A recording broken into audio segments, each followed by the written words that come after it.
1865, the United States. After 4 years of devastating combat and more than 700,000 deaths, the American Civil War finally drew to a close. The pro-slavery Confederate states had been defeated by the abolitionist North. The moment of surrender came at Appomattox Courthouse.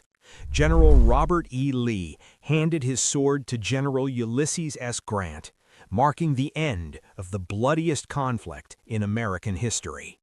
Several months later, in December 1865, the 13th Amendment officially abolished slavery throughout the nation. Nearly 4 million people, almost half of the South's 9 million inhabitants, had been in bondage. At last, they were free. But for the plantation elite, this revolution was unbearable. Their entire world had collapsed overnight. It was a shock to their very identity.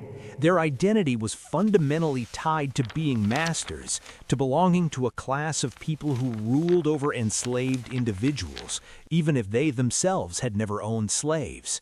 Slave owners were terrified on multiple levels. Economically, they faced the loss of their cheap labor force. But they were also terrified that African Americans would begin demanding full citizenship rights. That prospect shook them to their core. In the immediate aftermath of the war, in the small town of Pulaski, Tennessee, a handful of Confederate veterans gathered. These young men, many of Scottish descent, were restless, bored, and searching for purpose in a world turned upside down. It was originally designed to be a fraternal order. Honestly, it started as something of a joke.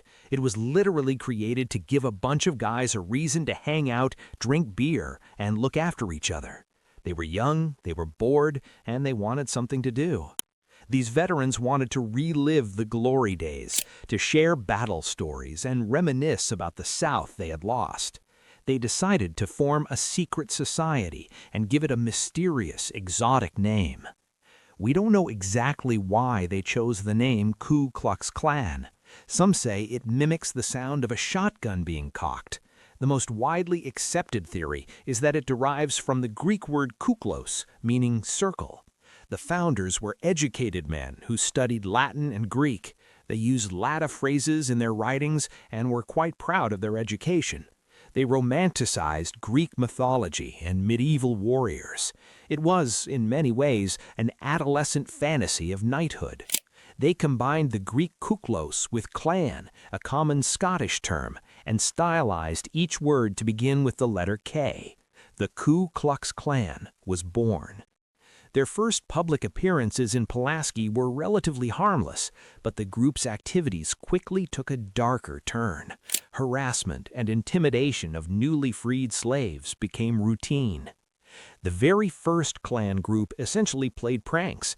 They dressed in elaborate costumes, not the white sheets we recognize today, and they would parade through town trying to frighten people. They specifically targeted freed slaves, whom they believed were superstitious enough to think the Klansmen were ghosts of dead Confederate soldiers.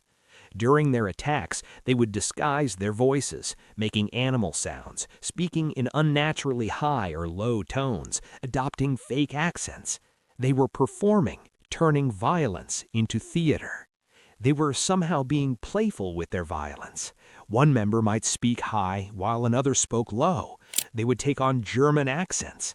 It was a performance, but one with deadly serious consequences. Rumors spread throughout the black community that these masked figures were indeed the ghosts of fallen Confederate soldiers, returned from the grave to exact revenge on those who had claimed their freedom. Soon, similar organizations began emerging across the South. Groups with names like the Knights of the White Rose, the White League, and the Red Shirts. All employed the same tactics of terror and intimidation. Klansmen stationed themselves outside polling places, using threats and violence to prevent black men from exercising their newly granted right to vote. The South, they insisted, must remain under white control. They became a paramilitary organization, or more accurately, dozens of small paramilitary groups. Within a year or so, they became the violent enforcers of what black people could and could not do in Southern society. African Americans resisted when they could, sometimes taking up arms to defend themselves and their communities. But the murders and lynchings continued, spreading fear throughout the South. Whipping was extremely common, a direct legacy of slavery. These men knew how to whip people. They knew which tree branches to use to achieve whatever effect they wanted. And you must remember, whipping could be deadly, especially in that era before antibiotics.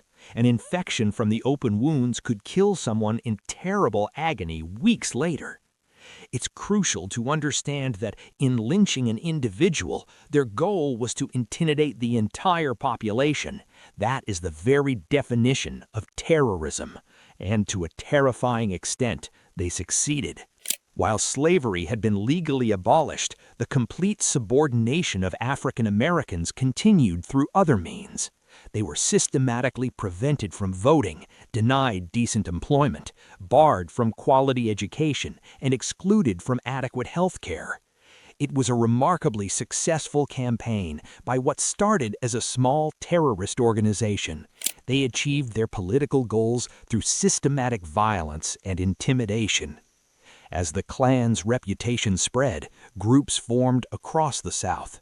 Recruitment exploded, but the organization still lacked centralized leadership. They needed a commanding figure to unite the scattered Klaverns.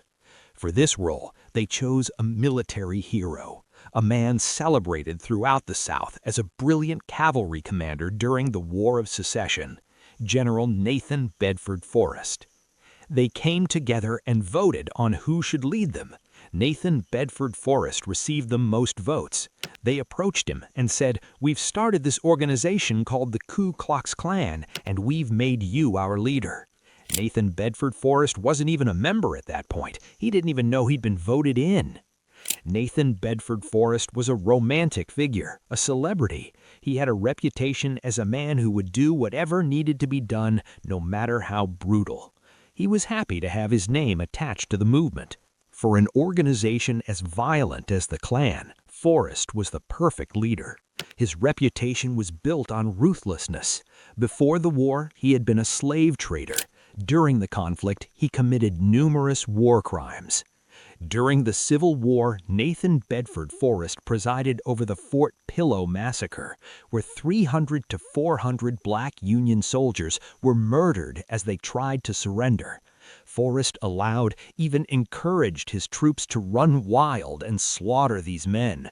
That tells you everything about what the Klan represented. Nathan Bedford Forrest became a slave trader, a war criminal, and the first grand wizard of the Ku Klux Klan at its most violent period. Under his leadership, the violence intensified dramatically. The Klan's terror campaign reached its peak in 1868. As presidential elections approached, dozens of black churches, schools, and polling places were burned to the ground.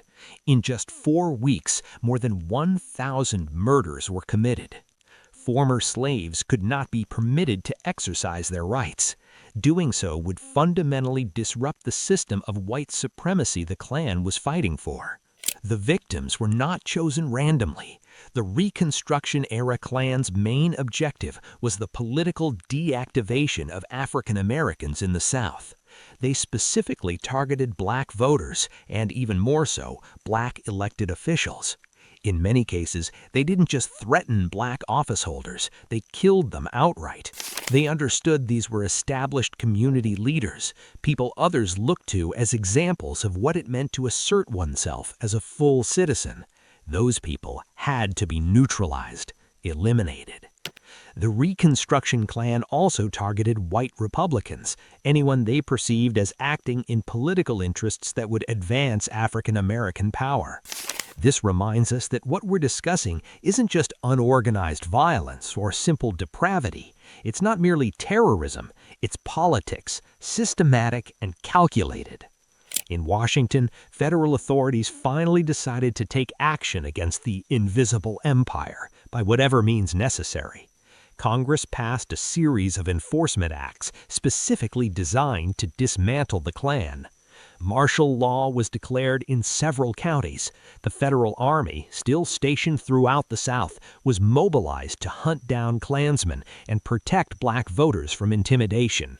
Slowly, the crackdown began to show results. Klansmen were arrested, prosecuted, and imprisoned. In 1972, after a sustained federal campaign, the Ku Klux Klan was officially declared destroyed. But the victory was hollow.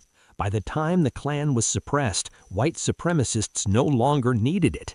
The damage had been done.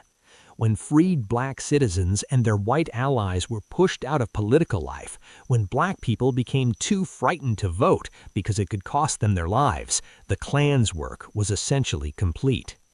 White Southerners were regaining legitimate governmental power. Once they controlled the sheriff's offices, the courts, and the legislative bodies. All right, that's it for today's video. I hope you found this helpful. Drop a comment below and let me know what you think, and I'll catch you in the next video. Peace.